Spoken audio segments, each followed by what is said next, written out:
शनिवार की सुबह इस्लामिक कट्टरपंथी आतंकी संगठन हमास ने इजराइल पर ताबड़तोड़ हमले किए, तो ऐसे में आतंकियों के खिलाफ अब पलटवार और तेज कर दिया गया है इजराइल की ओर से। इजरायली सैनिक दक्षिण इजराइल में हमास के आतंकियों के खिलाफ अब टैंक उन्होंने उतार दिए हैं और इजरायली सैनिक हमास के आतंकियों का नाश करने में जुट गए हैं।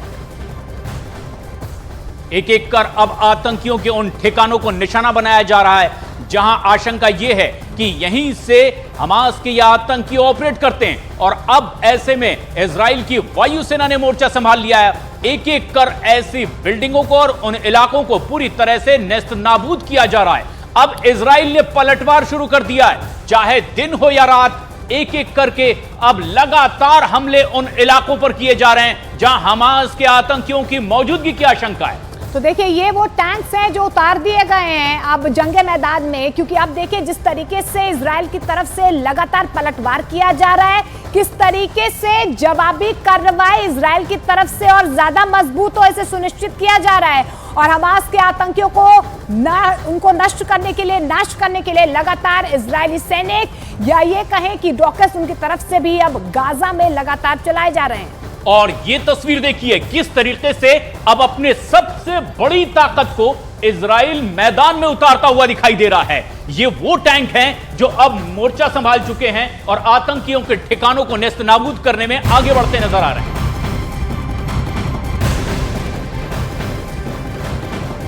और इस वक्त एक और बड़ी खबर आ रही है, हमास के हमले में इजराइल के 600 लोगों की मौत हो गई है। यह बड़ी खबर आ रही है और अब ये आंकड़ा और बढ़ता चला जा रहा है। 750 से ज्यादा लोग अब भी लापता बताए जा रहे हैं। कई लोग घायल हैं आसपास के अस्पतालों में जिनका इलाज चल रहा है, लेकिन अब तक आतंकी हमास के हमलों में 600 से ज्यादा लोग इजराइल में अपनी जान गंवा चुके हैं। तो देखिए, लगातार वापस सायरन की आवाज आ रही है। कुछ भी हो सकता है अगले 24 घंटे में, कोई तस्वीर साफ नहीं हो पाई है और मृतकों की संख्या बढ़कर 600 हो गई। इजराइल के खिलाफ युद्ध छेड़ने की कोशिश भले ही हमास की ओर से हुई है, लेकिन इस युद्ध के पीछे कई अलग अलग फैक्टर भी मौजूद हैं। ईरान इनमें से एक बड़ा फैक्टर है। सऊदी अरब के साथ इजराइल की बढ़ती नजदीकियों ने ईरान को परेशान कर रखा है। और उधर लेबनान के आतंकी संगठन हिजबुल्लाह का इस युद्ध में कूदना भी ईरान फैक्टर की ओर ही सीधे सीधे इशारा कर रहा है।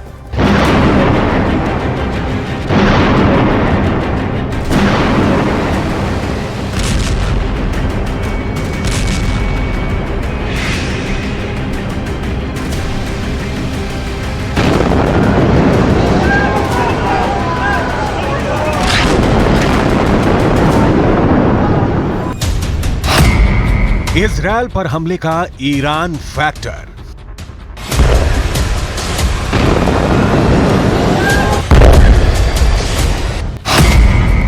इजरायल युद्ध में हिजबुल्लाह की एंट्री।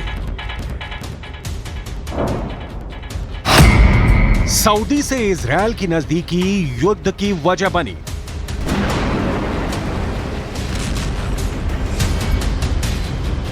इजरायल से हमास की दुश्मनी पुरानी है। इजरायल हमास का दुश्मन नंबर 1 है, लेकिन गाहे बगाहे छिटपुट हमलों से ज्यादा हमास पिछले कई सालों से इजरायल का कुछ खास बिगाड़ नहीं पाया। हमास ने जब जब सिर उठाया, इजरायल ने उसे कुचल दिया। तो फिर सवाल उठता है कि अचानक ऐसा क्या हुआ? एकाएक हमास को इतनी ताकत कहां से मिल गई कि वो अपनी गाजा पट्टी की सीमाओं को लांघकर इजरायल के अंदर घुस गया और इजरायल के घर में घुसकर हमले की हिमाकत कर बैठा? इस सवाल के जवाब के तौर पर कई फैक्टर एक साथ काम कर रहे हैं। इसमें पहला फैक्टर है ईरान, दूसरा फैक्टर है सऊदी अरब और तीसरा फैक्टर है खुद इजरायल। इजरायल पिछले कुछ महीनों से सऊदी अरब के साथ शांति समझौते के ऐतिहासिक मोड़ पर है।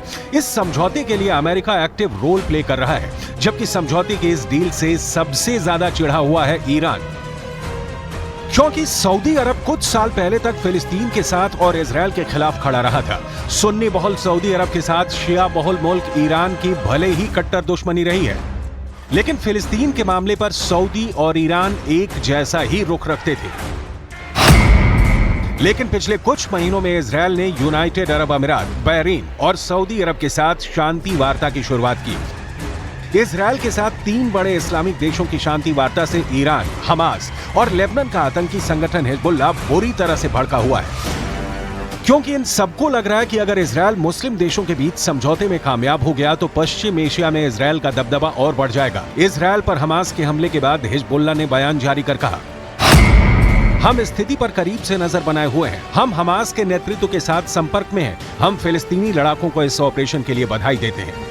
और इस बयान के कुछ ही घंटों बाद लेबनान की ओर से भी इजरायल पर हमले शुरू हो गए। तो ईरान की पुरानी पॉलिसी है, ईरान हमेशा से हमास को सपोर्ट करता रहा है हर तरह की, और वो इजराइल के बेसिक एग्जिस्टेंस ही को नहीं मानता, वो इजराइल को रिकॉग्नाइज भी नहीं करता, वैसी स्टेट है। और वो उसका मानना तो यहाँ तक उन्हीं ने कहा है कि इजराइल एक कैंसर की तरह है मिडिल ईस्ट में, और वो अमेरिकन इजरायली जो पॉलिसी उस पूरी क्षेत्र की है, वही नहीं बल्कि उस पूरे क्षेत्र में, उसके भी वो खिलाफ है। मैप के जरिए समझिए कि इस वक्त इजरायल में कैसे हालात बने हुए हैं।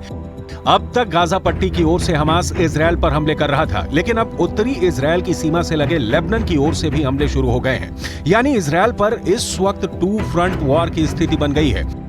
इजरायल युद्ध में अगले 24 घंटे बेहद अहम है, क्योंकि अगले 24 घंटे में या तो युद्ध की पिक्चर और बड़ी होगी, या फिर इजरायल इस युद्ध को अपने अंजाम तक पहुंचाने के लिए बड़ा लॉन्च कर सकता है। और हमास के हमले के जवाब में इजरायल की वायुसेना ने गाजा के कई इलाकों पर हवाई हमला किया है। इजरायल के प्रधानमंत्री बेंजामिन नेतन्याहू ने कहा है कि ये हमला नहीं है, युद्ध की शुरुआत है और इससे हम ही जीतेंगे। इजरायल की वायुसेना ने गाजा में 17 ठिकानों पर हमला किया। इसके अलावा हमास के 4 हेडक्वार्टर्स पर एयर स्ट्राइक की गई है।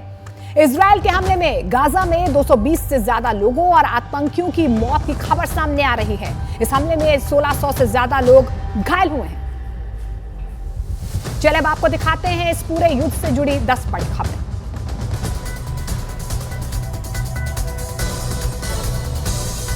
इजराइल और हमास के बीच जंग हुई और भयंकर। हमास के हमले में इजराइल के 300 से ज्यादा लोगों की मौत, 1600 से ज्यादा घायल। इजराइल की वायुसेना का गाजा में 17 ठिकानों पर हमला, हमास के 4 हेडक्वार्टर पर एयर स्ट्राइक की, 250 से ज्यादा लोग और आतंकियों की मौत, करीब 1700 लोग घायल। इजराइल फिलिस्तीन युद्ध में लेबनान की एंट्री, लेबनान ने इजराइल पर मोर्टार और रॉकेट दागे, आतंकी संगठन हिजबुल्लाह ने हमले की ली जिम्मेदारी। लेबनान की तरफ से हो रहे हमले पर इजराइल का जवाब, दक्षिणी लेबनान में इजराइल की तरफ से गोलाबारी जारी। इजराइल के पीएम नेतन्याहू ने की सुरक्षा कैबिनेट की अहम बैठक में हमास पर लगाम लगाने के लिए बड़ी रणनीति पर चर्चा। गाजा में बिजली, तेल और सामान की सप्लाई रोकने का बड़ा फैसला। इजराइल की सीमा में घुसपैठ कर रहे हमास के आतंकियों के खिलाफ एयर स्ट्राइक, इजराइल के इस हमले का वीडियो भी आया सामने। गाजा पर इजराइल की सेना के हमले लगातार जारी, इजराइल के हमले में कई बिल्डिंग पूरी तरह से तबाह। इजराइल का एक वीडियो सामने आया है जिसमें इमारत पर हमले के बाद लोग भागते दिखाई दे रहे हैं। इजराइल डिफेंस फोर्सेज ने हमास के खुफिया प्रमुख के घर पर हमले का दावा किया है। आईडीएफ ने हमले का वीडियो भी जारी किया। आईडीएफ ने हिजबुल्लाह के ठिकानों पर हमला किया है, जिसका वीडियो भी जारी किया गया है। इधर गाजा पट्टी से इजराइल पर 1-2 नहीं बल्कि ताबड़तोड़ 7000 रॉकेट दागे गए। हमास की तरफ से अचानक हुए इन हमलों से इजराइल में भी हड़कंप मच गया है। हमास के इस हमले में इजराइल में 300 से ज्यादा मौतें और अब आंकड़ा ये लगातार बढ़ता चला जा रहा है। ये शुरुआती आंकड़े आए, बताया गया कि 1600 से ज्यादा लोग बुरी तरह से इसमें घायल भी हो गए। और इन हमलों के बाद अब सवाल ये उठने लगा कि आखिर दुनिया की सबसे बेहतरीन खुफिया एजेंसी मोसाद और हाईटेक बॉर्डर सिक्योरिटी के रहते हुए इजराइल पर आखिर इतना बड़ा हमला हो कैसे गया?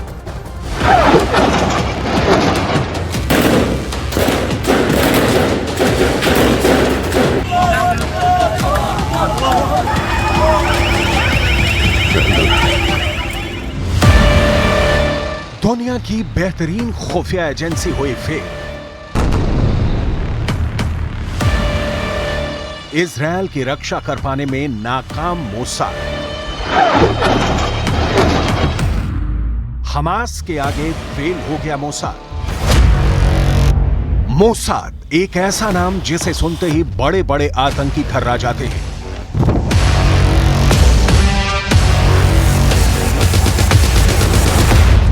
दुनिया के नक्शे पर बहुत ही छोटे से देश के इस खुफिया एजेंसी के नाम से आतंकी संगठन उसके आका भी खौफ में आ जाते हैं।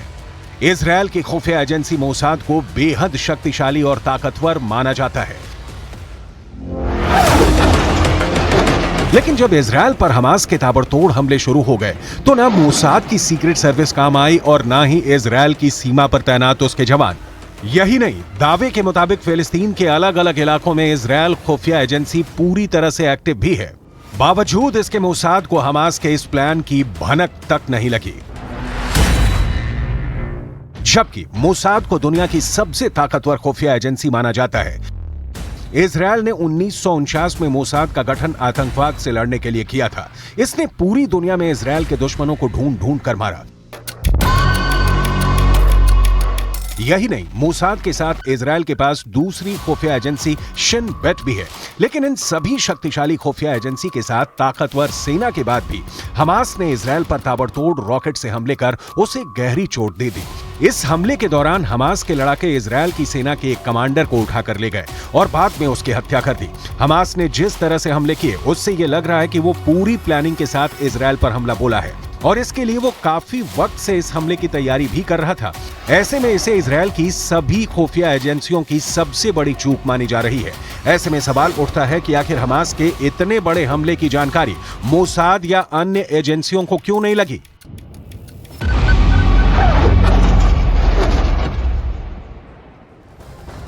और एक बहुत बड़ी खबर आ रही है गाजा के पास के इलाके से, जहां पर इजराइल ने गाजा के पास के इलाकों को खाली करना शुरू कर दिया है और इजराइल ने अब गाजा के इलाकों में छिपे हमास आतंकियों का सफाया करने के लिए एक बड़ा एक्शन भी शुरू कर दिया है और इसीलिए उसने गाजा से जुड़े इलाकों से अपने नागरिकों को भी हटाना शुरू कर दिया है। ये बेहद खास और एक बड़ी खबर है। इजराइल ने पहले ही ऐलान किया था कि इस इलाके को पूरी तरह से